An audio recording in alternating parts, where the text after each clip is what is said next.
Lej stari, hudi pa težki avtomobili zahtevajo ekstremne rešitve.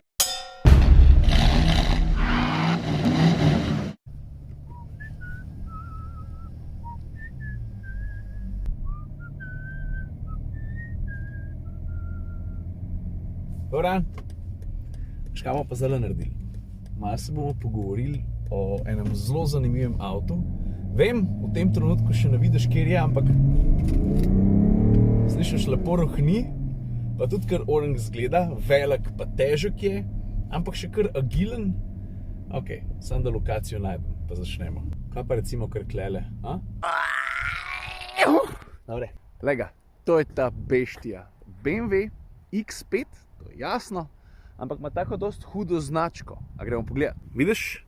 M50D. Tehta 2 tone 350. Ogromen, ampak do 100 porab pa sam dobrih 5 sekund. Faced orang avto, številke povezane z njim, predvsem z motorjem, so kar bolane, ampak je hudič, ki si ga pa ne želiš faced orang pelat. Ker to ni tak avto. A veš, zato ker ne glede na to, koliko konjev zapakiraš tukaj pod habo, pridemo do njih pol, on je bolj tak družinski človek. Ne mu je všeč, da se žena dobro počuti, da se imajo otroci fajn, pa da se keka gremo pride v največjem udobju, pa še vse ostalo. Se veš, kaj hočem reči? Že na splošno te ekstremno športni SUV, pa je to lahko ta prav X5M ali pa tale. Kapetanovič je zanč rekel, da so en tak nesmisel, kar delno drži. Zato, ker ta pravo orang športnost mi pričakujemo od avtomobilov, ki so temu izvorno tudi vsaj malo bolj namenjeni. Ampak se veš, kako je to, ne? 100 ljudi, 100 čudi, tudi to se zahteva, tudi to se kupuje. Dajmo se pa zdaj posvetiti zadevi, ki sem je že malo omenil, to so pa konji. Mislim, motor. Le konjev toliko, da zgleda, kada je na pol v kletko dan, ne? Da je na ven spizdu. Dizelski motor 3.0. Je to pa ja ni nič posebenega, se BMW ima 3.0 dizla koliko časa že? Od začetka? Ja, to je res. Ampak ta motor, 294 kW, stari to je 400 konjev. Iz 3.0 dizel mašine. In a veš, kako motor rata? S 4 turboti. 4! Pa to je Cavaironije, Benti!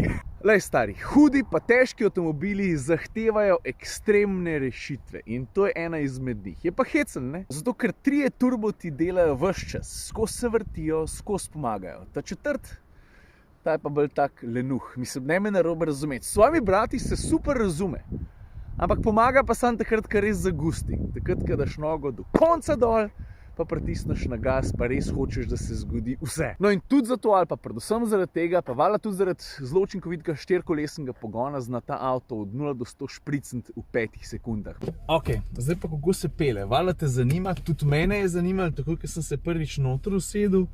No, tukaj je zgodba zelo dvoplastna, ne? Najprej sem si takoj želel najti ovinke, potem sem valjda dojel, da si ta avto v teh ovinkov ne želi toliko zelo, kolikor mogoče nakazuje od zunaj. Ok, ajde, zdaj imamo v programu Komfort, oziroma celo v Eco Pro, gremo v Sport. Vse skupaj postane malo bolj odzivno. Volan, gas je bolj odziven, motor je bolj pripravljen, da preskoči v rdeče vrtljaje. Ampak hec je v tem, da je X5, ne glede na to, da ima zadnji tudi črko M, vsem najprej avto, ki si želi, tako kot sem prej omenil, familijo ali pa poslovne partnerje ali pa prijatelje odpeljati tja, nekam. Na morje, na smučišče, na kosilo, po avtobanu, na sestank. A veš, kaj hočem reči? Sej, lej, glede na maso je oprijema velik. Glede na vse, s čemer se ta podvozje sooča, je rezultat kar dober. Ampak ni pa tako oster kot X5M. Pravzaprav daleč od tega.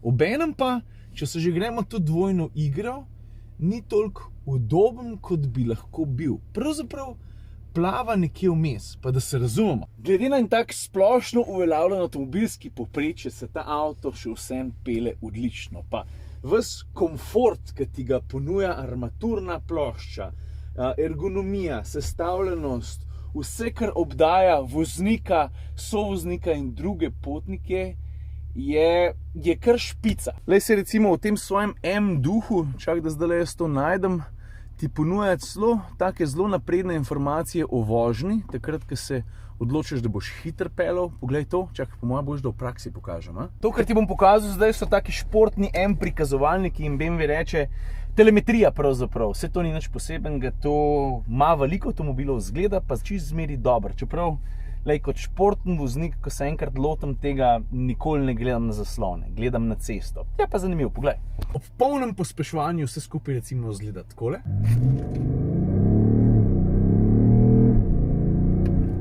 Vidiš? Pa tudi drugače avto tehnološko rastura, to sploh ni vprašanje. Vseh sistemov, ki tako ali drugače pomagajo, pa pazijo, sploh ne bom menil. Evo, až kaj reci, to pa lahko, to pa že dolgo nisem pokazal.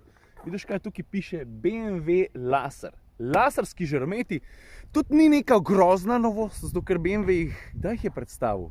Če se jaz ne motim, so bila z Juretom na predstavitvi. Konc 2014, začetek 2015 so prišli v serijske avtomobile, ker pomeni, da jih BMW ponuja že skoraj 5 let. Kaj je pa fora? Takole bom rekel, jaz se še zdaj spomnim enega zelo učinkovitega Juretovega stavka, ko je napisal, da je BMW z laserjem razparal temo. Laserske luči so sposobne posvetiti oziroma narediti svetlobni koridor do 600 metrov stran od vozila.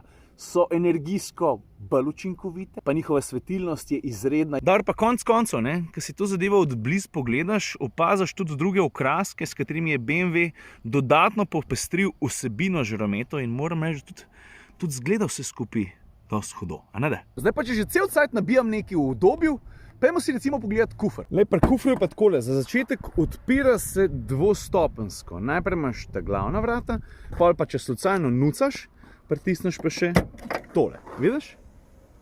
Priročno, a? 650 litrov drugače, mi smo šli s tem avtom za vikend na morje, smo nekaj časa noter stvari metali, da vidimo, če ga lahko nafilamo. Pa smo pa nehali, v glavnem placa je res ogromen, ima pa ta kufer en res kulski trik, za katerega, jaz dokler nisem tega avta srečal, nisem vedel, da obstaja, niti približno ne vem, če je BMW inovator tukaj, če imajo oni ta sistem prvi, ampak zgleda zelo kul, predvsem pa zelo tudi uporaben. Verjamem, da je to tudi draga rešitev, ampak le to. Stari, da mi povej, si že kdaj videl, da se rolo takole skrije v podn kufra, takrat, ko ga ne rabiš. Pol pa, ko ga spet rabiš, pol se pa pripelje nazaj gor. A si videl to foro? A ni huda? No in pol, ko se odločiš, da ga ne nucaš več, spet pritisneš sam tale gumbek in model se sam od sebe pospravi. A, stari? Kaj pa to? Pa. A je to eno pikico ženijal? Vedno sem si želel to besedo uporabiti. Ženijal? Ja, pa na Instagramu sem jaz to foro že pokazal in pa me je nekdo vprašal, ok, ima dvojno odpiranje, ampak kaj pa, če se odločiš najprej to zapreti, a bo pol ta vstal tako, kot je? Ne, ker tudi, če se ti ne da, če si malo lenčina, pa ne bi recimo rad tole najprej naredil, ne? Pa rečeš sam, jaz bi rajš kufer zaprl, narediš takole, lej.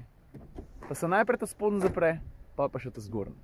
Ok, banda, kaj smo se naučili? Za začetek to, da je ta avto hudo hiter, da ima 4 turbinske polnilnike, da od 0 do 100 pospeš v dobrih 5 sekundah, da ni ta prav BMW X5M, čeprav na njem najdeš značko M. Jaz mimogrede bi jo odstranil, ker se mi zdi nepotrebna. Pogrunta smo tudi, da ni toliko športen, kot nakazuje, da je zelo udoben, ampak ne toliko, kot bi lahko bil, da je tehnološko napreden, da ima laserske žaromete, da ima tavžnih stvari, tudi recimo veliko prostora. Pa en sistem, ki ga jaz do zdaj še nisem imel, to se pravi avtomatsko zapiranje, zlaganje tega, kaj že, roloja. Pa še nekaj, rekel sem, da ima zelo zmogljiv motor, a sem povedal, da ima pa tudi zelo hud zvok, to pa nisem, ne. Zdaj iščem nekaj, s čimer bi podložil telefon.